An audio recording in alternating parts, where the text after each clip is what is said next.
Good afternoon and welcome back. Not very often you get to see me twice in one day, but I had some things to do and I wanted to get them done. So here we are.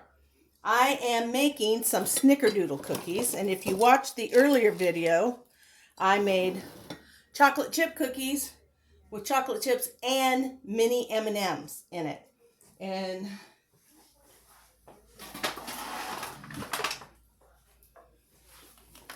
here they are. And they're good. I got thumbs up from taste tester Dave. So all is good. Now, I've got two sticks of butter, which is 1 cup, room temperature.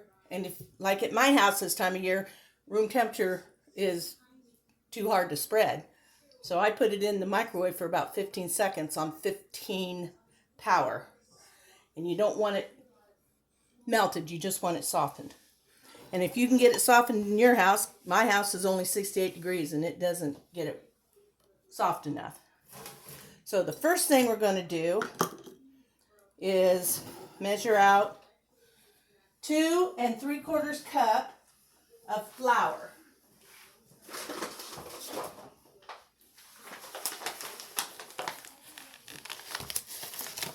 Okay, and I'm using white lily flour all-purpose because I hear a lot of good things about this white lily flour, and I've never used it. Can't get it around here, not in Huntington anyway. So I ordered it on Amazon. It's a little pricier than most flours. It's supposed to make super good anythings. So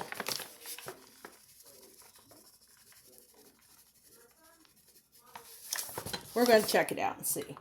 One of these days, I'm going to make a batch of biscuits with it because I like my biscuits with just Pillsbury flour. They're flaky. They're so good. We're going to try them with Lily because all the Southern cooks I watch, they all use Lily flour.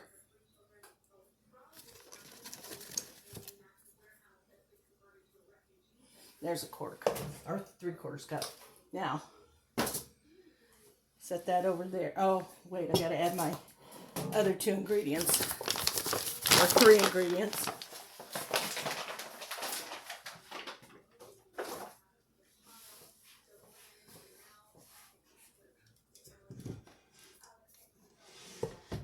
Okay. We need 2 teaspoons of cream of tartar.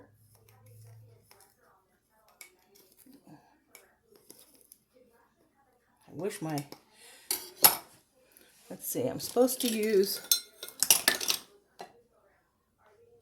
2 teaspoons.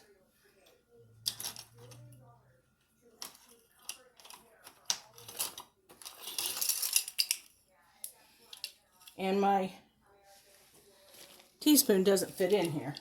So I'm going to do 4 halves. And if you can follow the math, 4 1/2 teaspoons is equal to 2 teaspoons. It's a lot easier than trying to pour this out because I'm telling you, that's an accident waiting to happen. All of a sudden you'll have all kinds of cream of tartar in your flour that you don't want. Just speaking from experience a little bit. So there's that, and the soda. What did I do with baking soda? Oh, there it is. Why I can't find anything is because I already started this video once, and I got to where I needed to measure my sugar, and I put it in with the flour instead of the butter. So I'm going to use it. I'm going to make another batch of Snickerdoodles or something out of it. And it'll probably be okay, but I want to do it right when I'm doing it on a video. So you just heard me confess that I started the video and had to start over because of my boo-boo.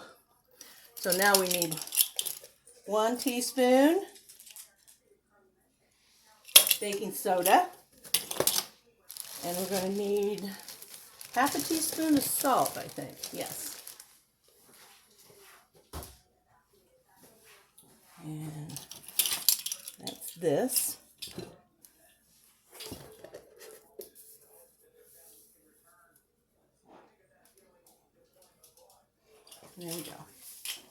Okay. And that's our dry ingredients. And I'm not taking any chances. That's going back there.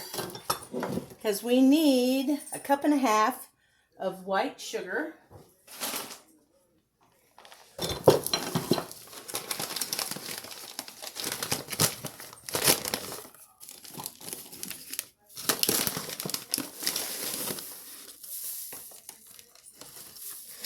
Here's the 1/2 cup.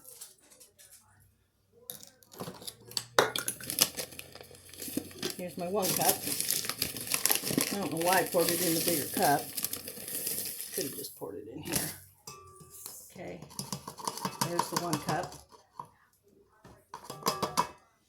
Let's pull this forward now.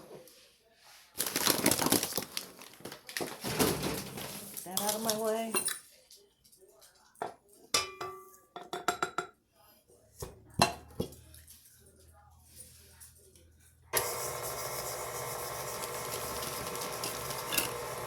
I have to remember, I guess I did put it away.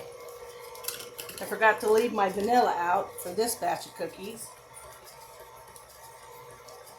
I don't know why I did that.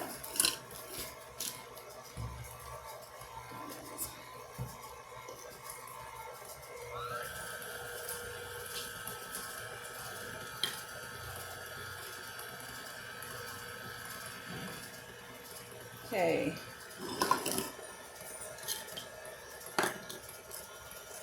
Let me use my 1/2 cup. Now I'm going to crack my eggs into my 1/2 cup measure. Throw that in my garbage bowl. One at a time until it gets a little mixed in.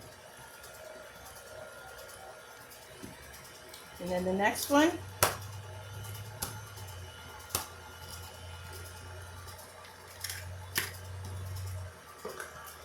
Let that get mixed in real well.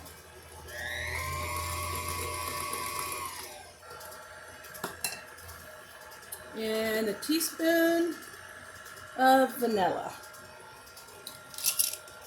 If I spill a little, it won't matter. There we go. Vanilla's yummy in cookies. Okay. Now, I need to get a bowl.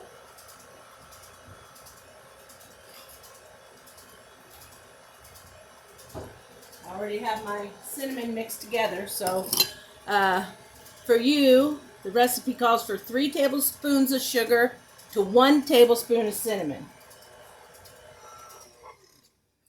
And I've already got that in here. Might be a little heavier on the cinnamon than I needed. I think I'll add a couple tablespoons of my sugar to that. I want them to be cinnamony, but I don't want them to be all cinnamon.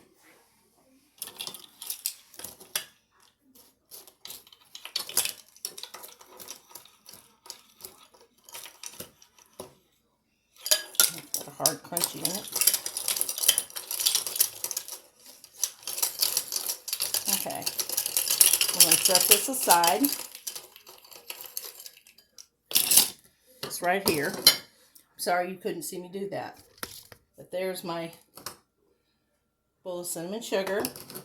Now we're going to start adding our flour into our mix. You just make sure I'm following the directions right. Yep, this is all we have to do now until we start rolling it into balls.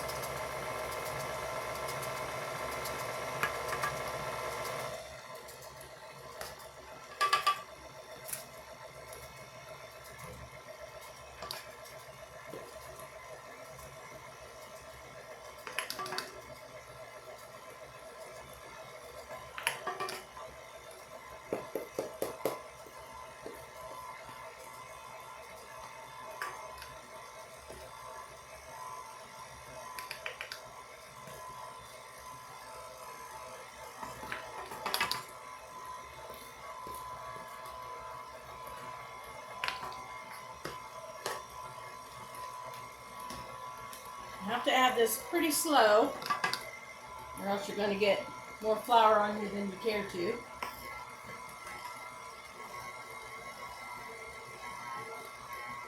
There we go. And we want that to get mixed up really well.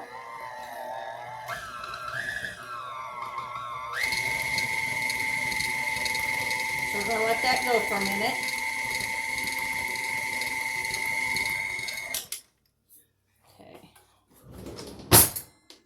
See how easy. Oh, I have tendinitis.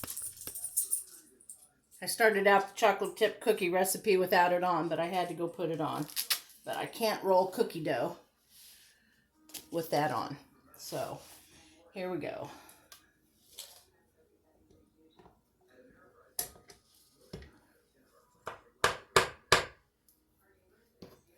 Let's get this in here.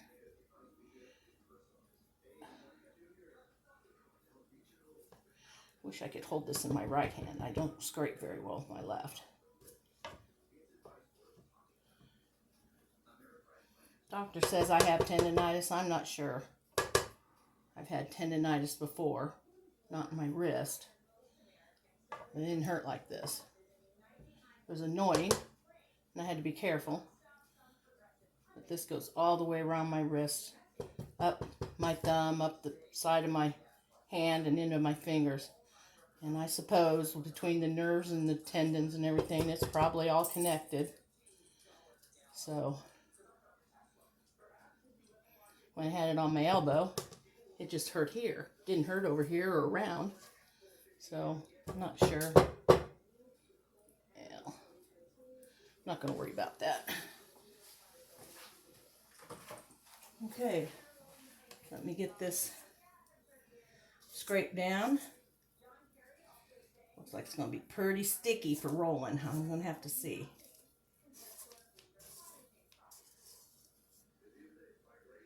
Maybe not too bad.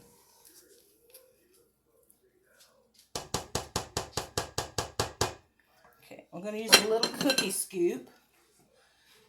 It's a little bigger than an inch, and it said to do inch cookies. So it's going to be a scant full of scoop. I mean, I leave a little space in there.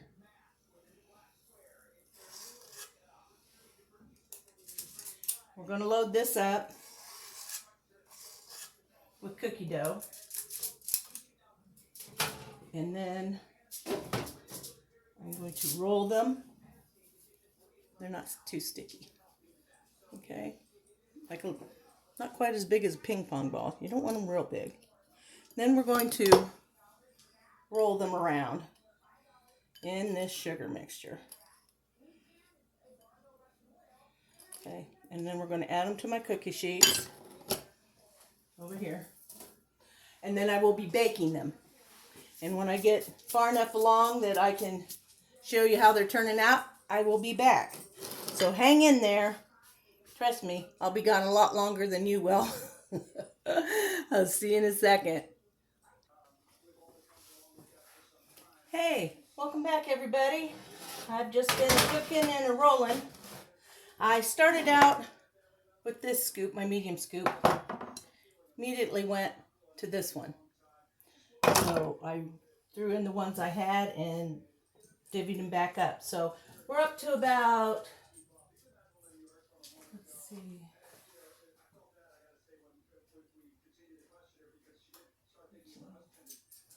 about 2 dozen. And another 15 and another 15, so that'd be 30 more. That'd be 54. So, and that would leave about 10 after that. So, looks like this recipe gets about 64 cookies. Oops. Oh, I'll show you.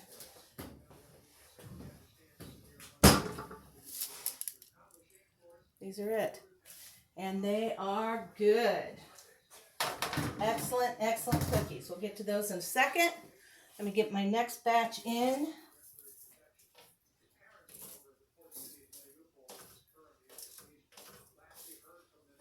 These are a lot smaller, so I can get 4 rows of 3, or 5 rows of 3 instead of 4. It gives me 15 cookies. Then I have 2, 4, 6, 8, 10 more that I won't send. So I'll be sending about 4 dozen to 4.5 dozen to my niece's husband and her family, Trish and Josh Hasty. And the chocolate chip M&M are for my great niece, Morgan. And my great nephew, Dylan, doesn't care what kind of cookies I make as long as they're cookies. So he's so easy to please. So 10 more minutes, those will be done, and then I can bake these off. Try one of these. If you haven't tried Snickerdoodles, they're easy. My hair, oven blows my hair. Fan in there because it's gas, I guess. Anyway, they're really easy to make. They're quick and they're delicious. Even as thin as they are crunchy on the outside and still chewy on the inside. And to me, perfect cookie. Perfect. And I already tried one of these on the video that I made making these, but these are the chocolate chip M&Ms, and they are really good. So that's it. I got 2 more batches to bake, and the cookies will be done. And I want to say I appreciate that you check in on me every now and then. I'm sorry it's been a while since I've been able to get to a video, and especially 2. So I think the rest of the day I'm going to be sitting, not doing anything the rest of the day. But I got my cookies done, and I'm really happy about that. And I'm happy that you joined me and you're watching me. And if you have any questions, please shoot me a message, or if you're on YouTube, make a comment, ask your question, whatever. And I'll be glad to help. If I don't know the answer, I sure as will try to find it. Usually I can find the answer to just about any question anyone's ever asked me. So I do my best, and I hope you enjoy your weekend. We got our snow out of the way for today up here, so I don't think they're calling for any more tomorrow, which will be perfect for a Saturday. So here we go. We're done, except for the mess. And like I tell you all the time, I'm messy. I am not neat when I'm cooking, but it all gets cleaned up in the end. So that's all that matters. All right, go out and have a great weekend, everybody. I promise I'll see you as soon as I can. Take care.